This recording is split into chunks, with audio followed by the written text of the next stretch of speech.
Pembahasan selanjutnya beliau menyebutkan mengingat kepada kita semuanya untuk menjadikan renungan sebelum engkau bermaksiat. Sebelum engkau bermaksiat.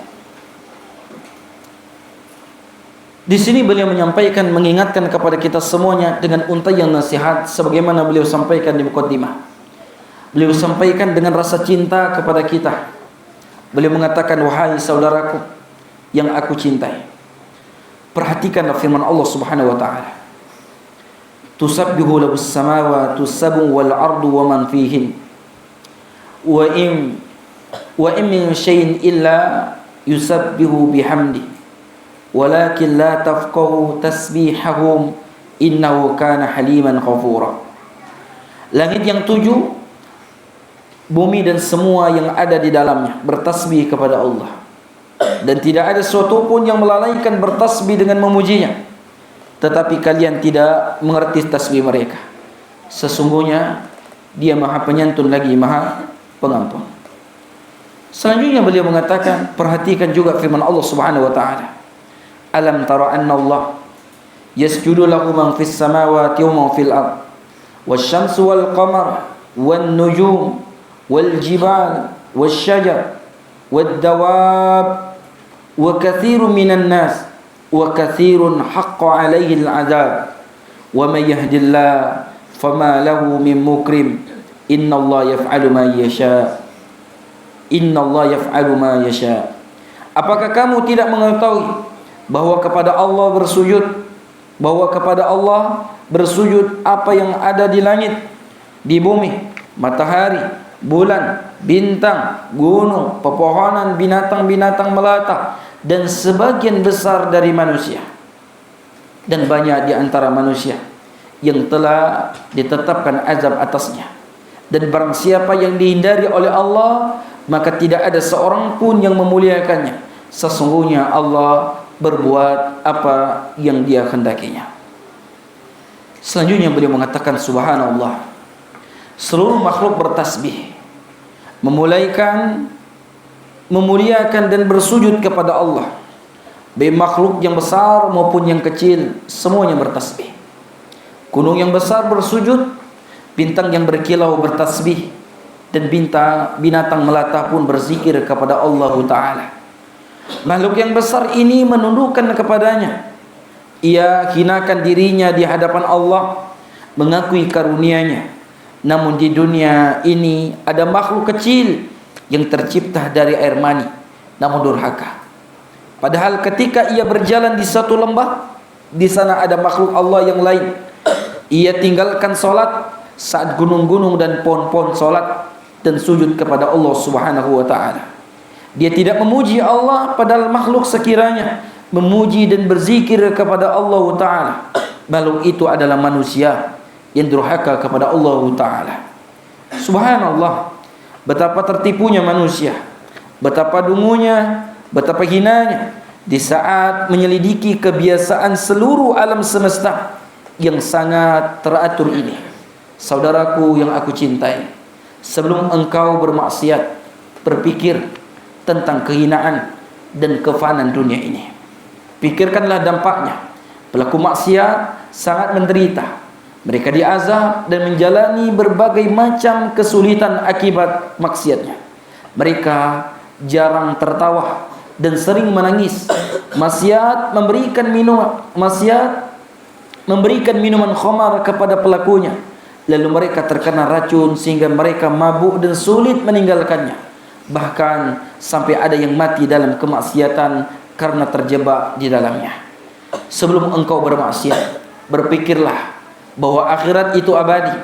Akhiratlah kehidupan yang hakiki, yang adalah persinggahan terakhir sehingga penduduknya tidak akan bisa pergi meninggalkannya. Sebelum engkau bermaksiat, renungkanlah dahsyatnya neraka, luasnya, dalamnya, panasnya, dan pedihnya azab yang dirasakan oleh penghuninya. Renungkan bagaimana mereka digiring ke neraka dengan wajah yang hitam, mereka dirantai dengan leher mereka dibelenggu. Setelah sampai di depan pintu neraka, mereka menyaksikan pemandangan yang sangat mengerikan. sehingga mereka sangat ketakutan, hilang akal sehat mereka, dan mereka sangat menyesal. Allah Subhanahu wa taala berfirman, "Wara'al mujrimuna an-nar fadhannu annahum muwaqi'uha wa lam yajidu anha masrifa." Dan orang-orang yang berdosa melihat neraka, maka mereka meyakini bahwa mereka akan jatuh ke dalamnya dan mereka tidak menemukan tempat berpaling darinya. Maka terdengarlah seruan dari Rabb semesta alam, "Waqifuhum innahum mas'ulun." Dan tahanlah mereka di tempat perhentian, karena sesungguhnya mereka akan ditanya.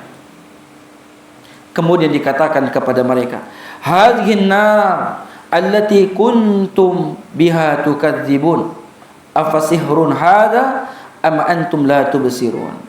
Inilah neraka yang dulu kalian mendustakannya, maka apakah ini sihir ataukah kalian tidak memiliki hati?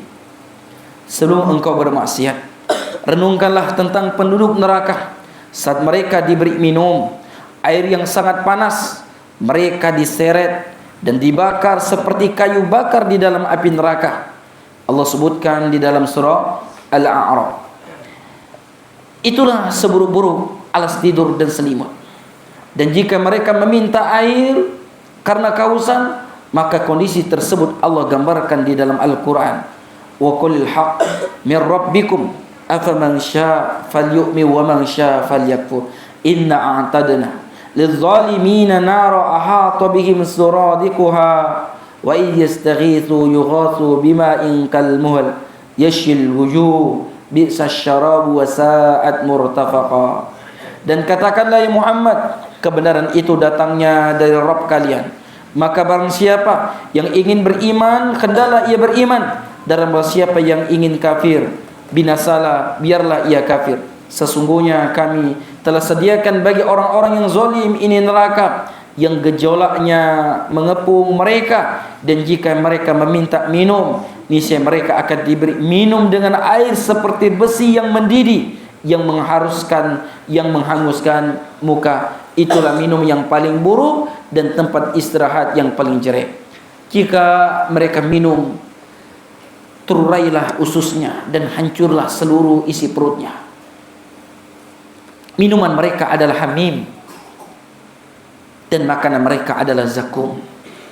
Namun Allah Subhanahu wa taala berfirman, "Walladzina kafaru lahum naru jahannam la yuqda 'alaihim fayamutu wa la yukhaffafu 'anhum min 'adzabiha kadzalika najzi kulla kafur."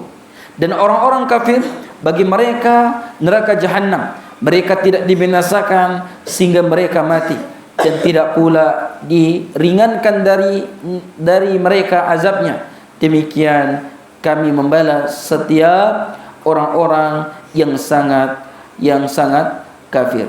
Nah, ikhwani fi din, ajakum rahimani wa rahimakumullah taala.